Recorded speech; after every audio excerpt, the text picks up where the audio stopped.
Êxodo é o segundo livro da Bíblia, lá no Antigo Testamento. Gênesis, Êxodo. Amém? Diz assim, capítulo 15, verso 5.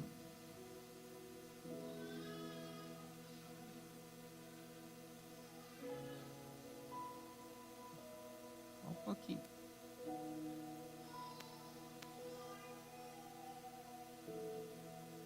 Só um minutinho. Aliás, desculpa, eu falei 15, né? É 17. Perdão. Eu abri numa referência aqui, capítulo 17, versículo 5. Diz assim: respondeu o Senhor a Moisés: passa adiante do povo e toma contigo alguns dos anciões de Israel, leva contigo em mão o bastão, o bordão, com que feriste o rio, e vai. Eis que estarei ali diante de ti, sobre a rocha em Horebe. Ferirás a rocha e dela sairá água. E o povo beberá. Moisés assim o fez na presença dos anciões de Israel. E chamou o nome daquele lugar Massá e Meribá, por causa da contenda dos filhos de Israel, e porque tentaram ao Senhor, dizendo: está o Senhor no meio de nós ou não? Amém. Podemos assentar, amados.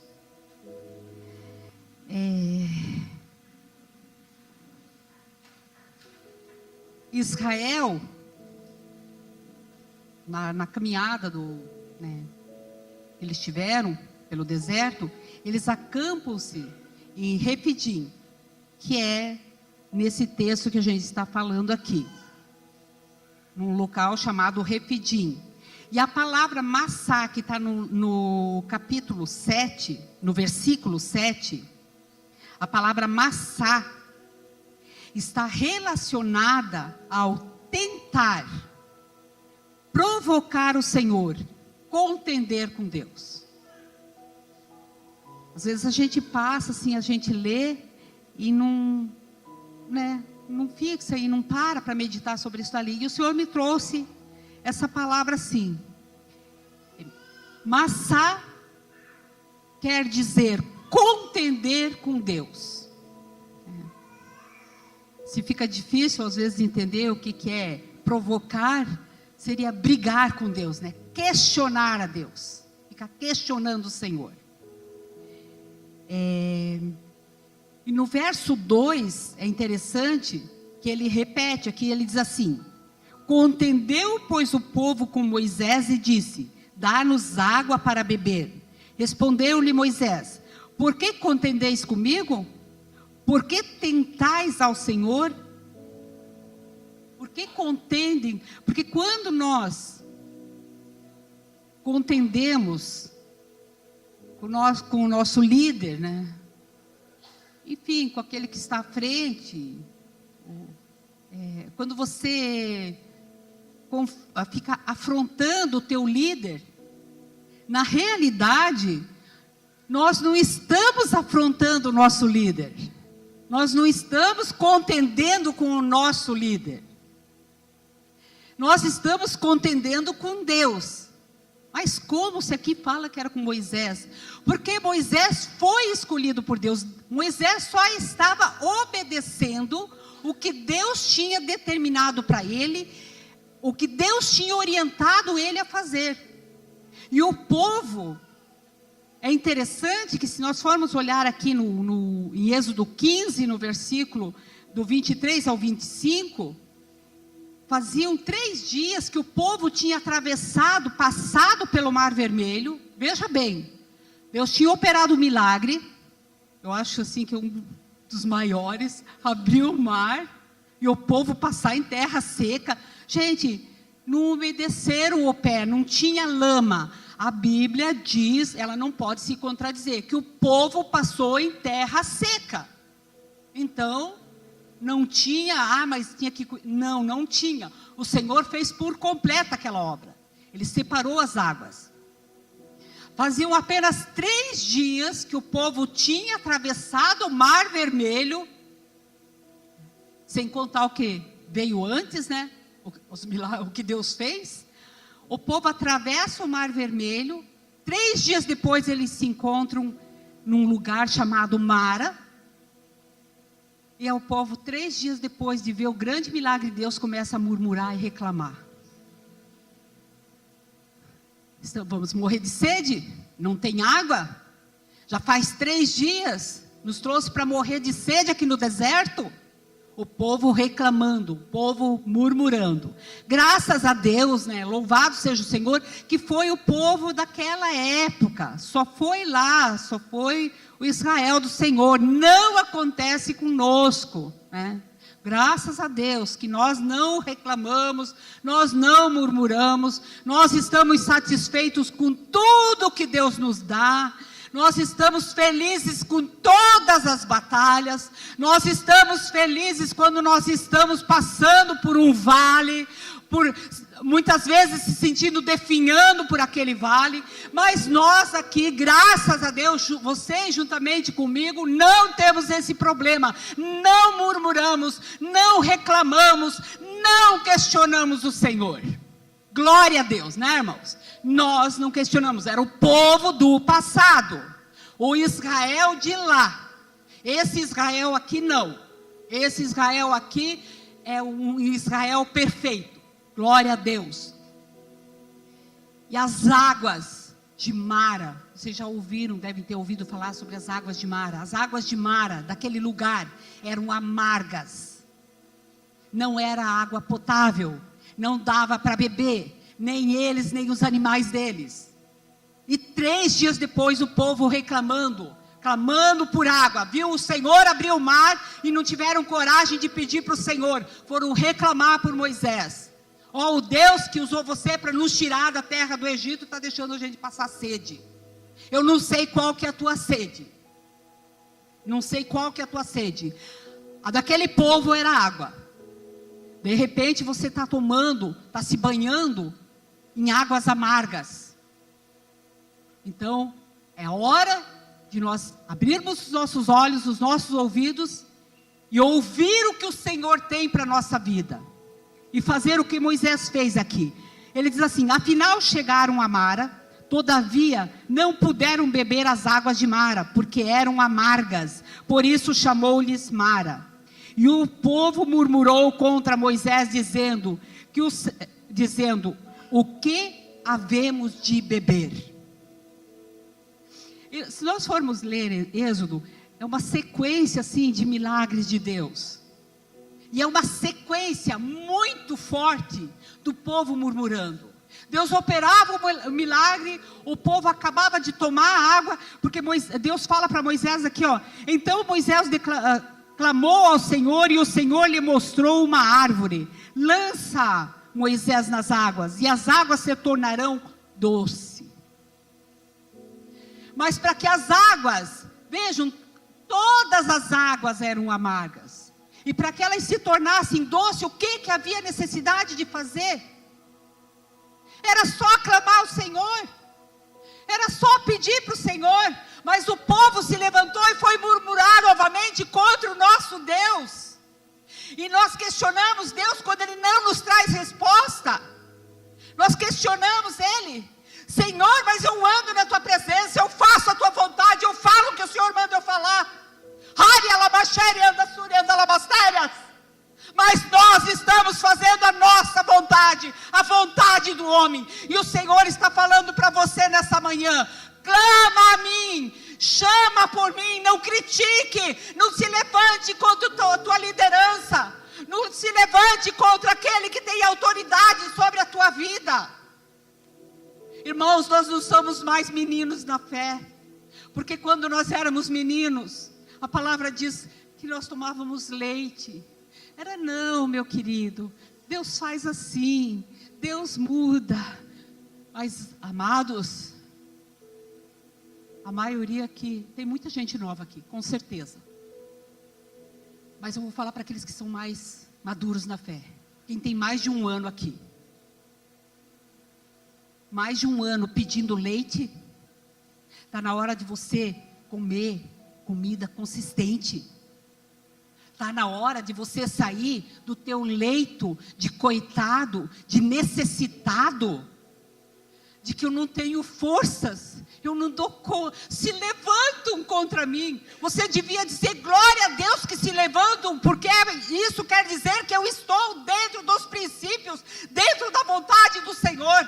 Eu estou fazendo a vontade dEle, porque quando as pessoas se agradam muito da gente, acho a gente perfeita, a gente ótima, maravilhosa, não acho nada de errado, nossa, é maravilhosa.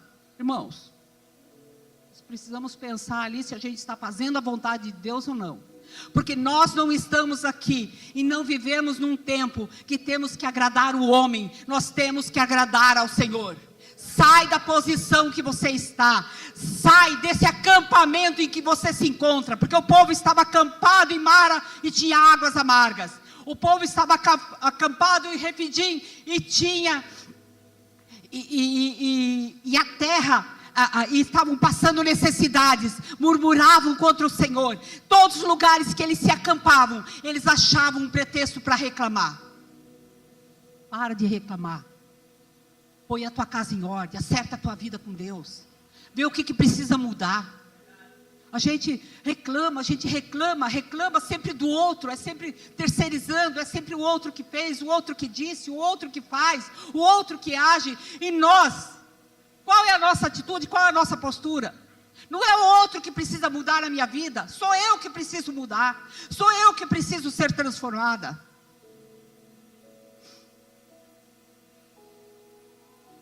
E o povo murmurava. E em 1 Samuel 15, 23, diz que a murmuração é o mesmo que feitiçaria. Tem dúvida? Vai lá. 1 Samuel 15, 23. A murmuração é o mesmo que feitiçaria.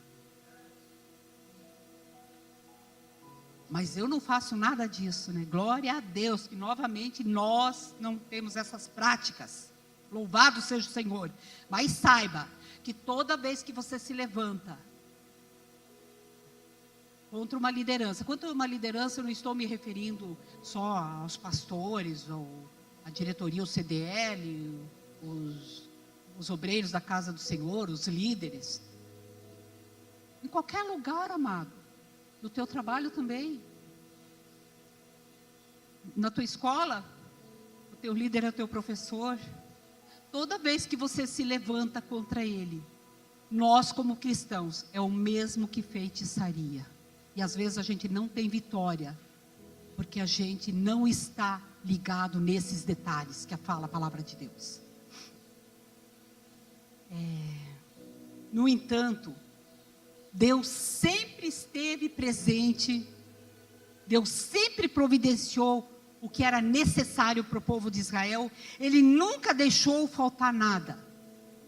Veja, quando Deus tira o povo da terra do Egito, Ele manda, tem uma parte lá que Ele manda, que Faraó manda matar todos os meninos, porque estava se multiplicando o povo judeu estava se multiplicando, Ele manda matar todos os meninos. O que as parteiras fazem? Olha como Deus trabalha, sem a gente perceber, sem a gente ver. Deus toca no coração daquelas parteiras lá, para elas não abortarem as crianças, não matarem as crianças. Por quê? No meio deles, elas chegam para Faraó no certo dia e falam para ele assim, para vocês poderem entender. Ah não, quando a gente chega lá, elas são muito fortes, elas já deram a luz. Deus, o que Ele fez?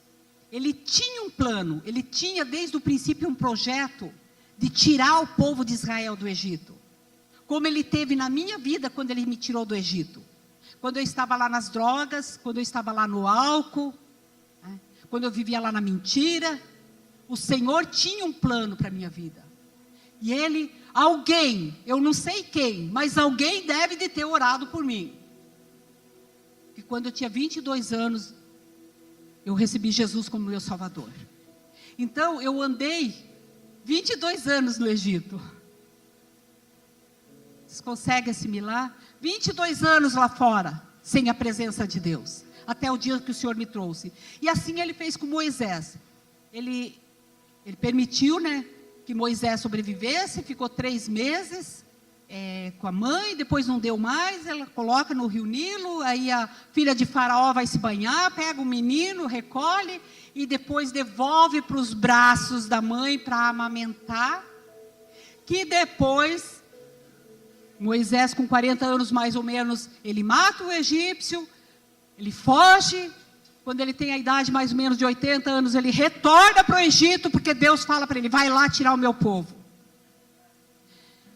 Houve necessidade, veja bem, 80 anos depois, Deus trabalhou na vida de Moisés. É isso que Deus faz na nossa vida, Ele vai trabalhando na nossa vida. Ele vai lapidando para a gente chegar ao ponto daquilo que Ele quer para a nossa vida, daquilo que Ele deseja para a nossa vida.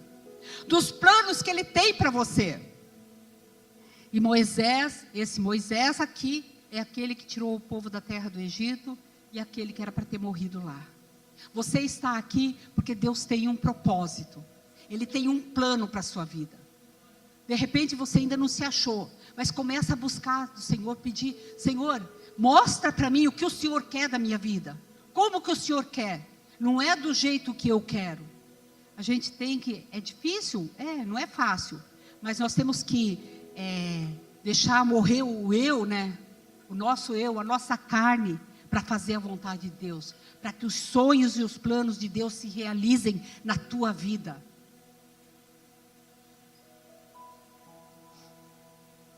No 7 ainda fala assim, Meribá. Meribá está relacionado também à contenda, ao tentar ao Senhor. Engraçado que as duas palavras se encontram só num versículo. Tentar o Senhor e contender com o Senhor. Então nós não estamos falando nenhuma heresia, né? Estamos falando o que a palavra diz. E aqui nós vemos que os israelitas, eles trouxeram uma causa contra o Senhor, não contra Moisés, como eu já falei anteriormente. Não foi contra Moisés que eles se levantaram, foi contra o Senhor. Mas Deus continuou estendendo as mãos, Deus continuou providenciando. Nós vamos ver aí no versículo, que Deus, aqui no 15, a gente já leu no 16, que os filhos de Israel, quem nos dera tivéssemos, olha o que Israel diz, como eles se levantam contra Deus.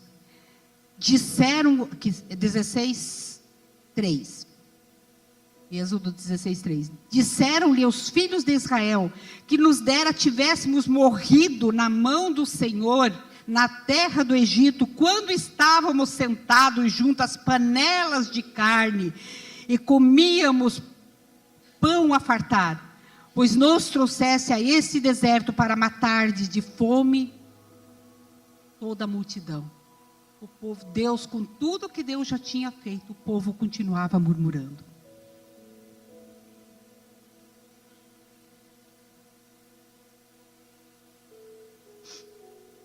O povo continuava murmurando.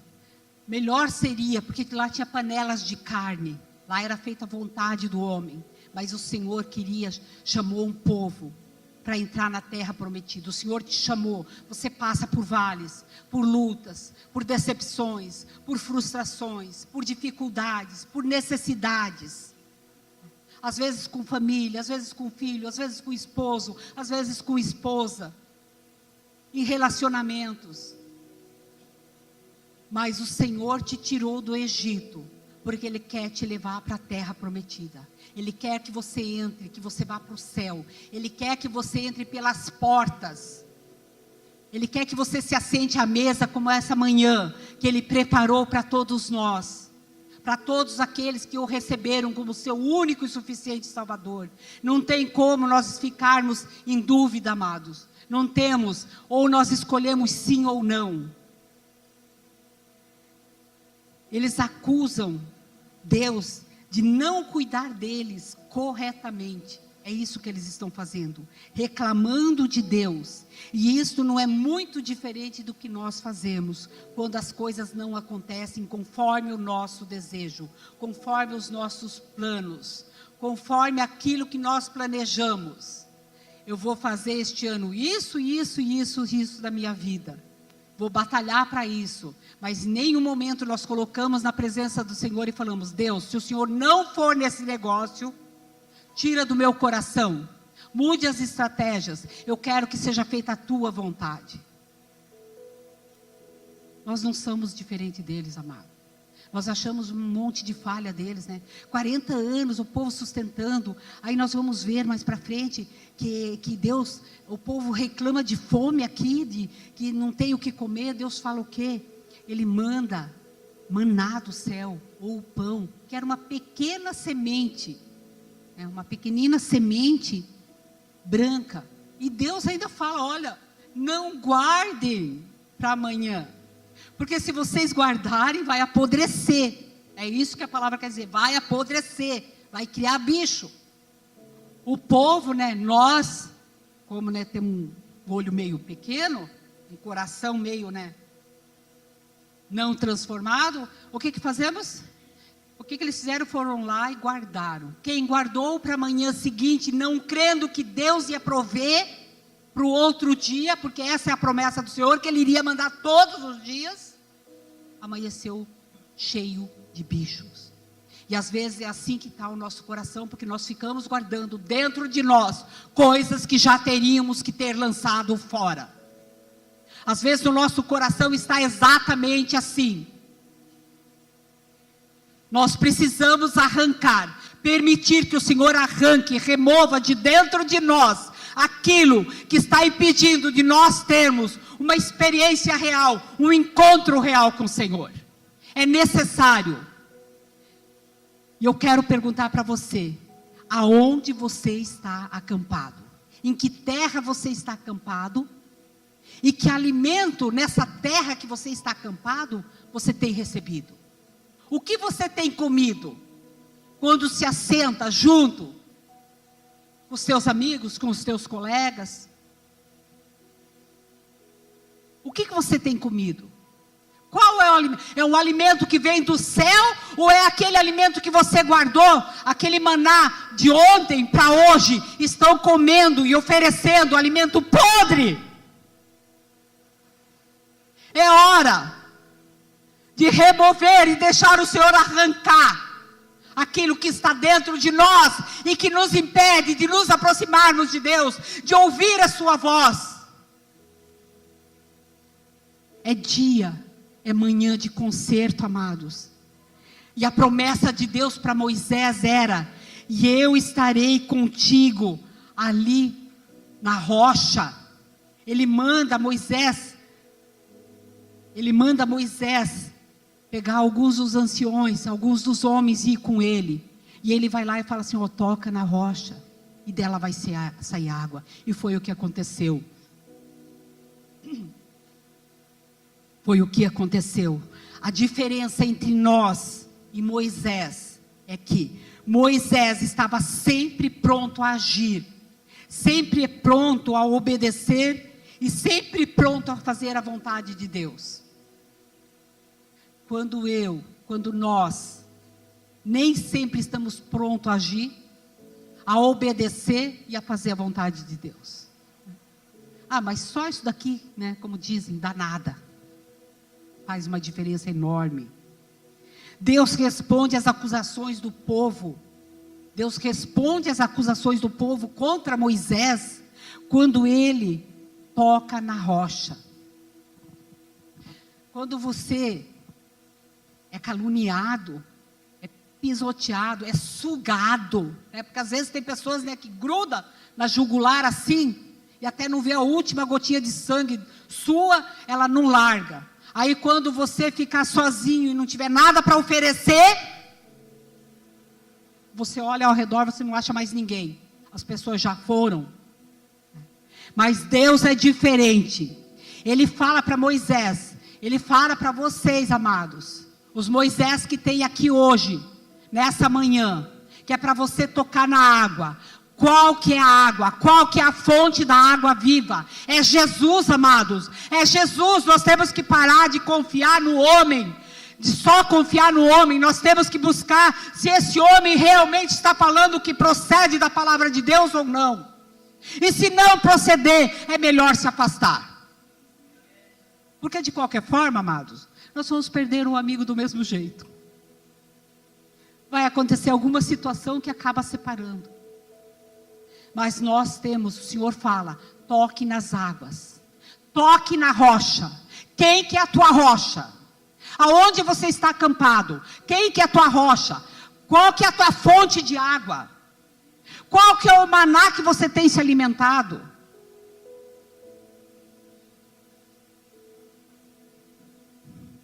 Hoje, amados, nós já saímos do Egito.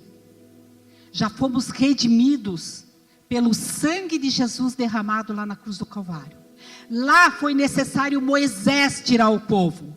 Aqui nós não precisamos de Moisés. Aqui nós temos Jesus. E quando Jesus morreu pelos nossos pecados, pelos meus e pelos teus, é engraçado que o povo questiona Moisés. Questiona o tempo todo. Não temos água, não temos comida. Daí tem uma parte lá que ele fala na sequência, já eu acho que é aqui na frente, ele fala das codornizes, né? Não temos alimento. Deus fala assim, não comemos carne. Deus fala assim, vou mandar, né? Quando eles abrem a tenda, assim, nossa, não tinha nem onde andar, né? O povo assim se esbaldou. Deus nunca dá migalhas para os seus filhos. Deus nunca vai te dar migalhas. O que Ele te dá, por mais que você ache que é pouco, é o suficiente para te manter na presença dEle. É o suficiente para te sustentar. É o suficiente para a minha vida. Porque Ele sabe que se Ele me der mais, de repente eu vire as costas e nunca mais volte para Ele. Então Ele me dá o essencial. Foi o que Ele fez com o povo.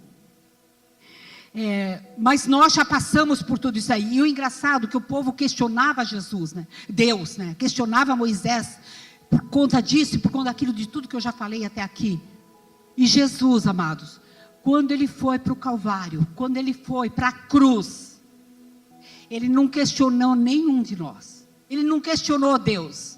Ele não disse, Pai, eu vou morrer pela Joraci, mas ela teve essa vida. Por que eu vou morrer por ela? Jesus não questionou Deus pela tua vida.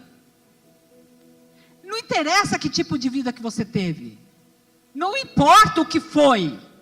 O que importa é que a partir do momento que Ele derramou o sangue dEle na cruz do Calvário, para te comprar, para me comprar por um alto preço, pelo preço do sangue dEle, e eu quero nessa manhã ser lavada com o sangue dEle. Eu quero nessa manhã que o Senhor derrame seu sangue sobre a sua igreja, e alabaxane anda sulha alabastérias, para que nós possamos participar dessa mesa que o Senhor nos preparou nessa manhã. Para podermos, é o nosso passaporte para entrar no céu, é o sangue do Cordeiro, amados. Não adianta questionar, não adianta você questionar Deus e falar que não, é o único meio, é o sangue de Jesus derramado lá na cruz do Calvário. E eu quero falar para você nessa manhã, antes de encerrar. A pastora pode estar vindo já, pastora. Eu quero falar para você nessa manhã, antes de encerrar. O que tem te mantido preso no passado, que já não foi pago pelo sangue de Jesus? O que te prende no passado, que Jesus já não derramou o seu sangue pela tua vida? Por que ainda questionamos o Senhor, se Ele não nos questionou, apenas se doou, apenas deu a sua vida por nós? Amados, esse é um momento. Vamos nos colocar em pé, por gentileza.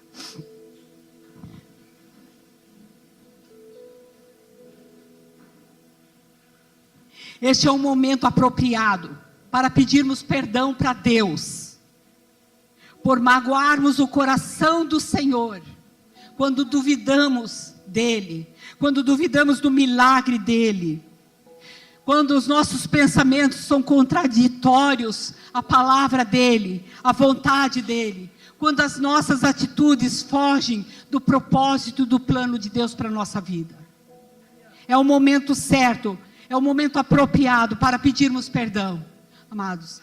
E não só para o Senhor, mas muitas vezes nós viemos e pensamos, Senhor, me perdoa porque eu tive aquele problema com tal pessoa, com não sei o que, tal, né? E depois saímos daqui e continuamos com aquela amargura. É momento de entregar nas mãos do Senhor esse ressentimento, essa amargura que tem na alma. Entregar, porque Ele já pagou o preço para que nós fôssemos sarados e curados. Então, coloca a tua vida. Eu vou estar orando e eu quero que você coloque você com o Senhor. Você sabe as tuas necessidades, as tuas dificuldades, os teus problemas. Você sabe o que você precisa acertar.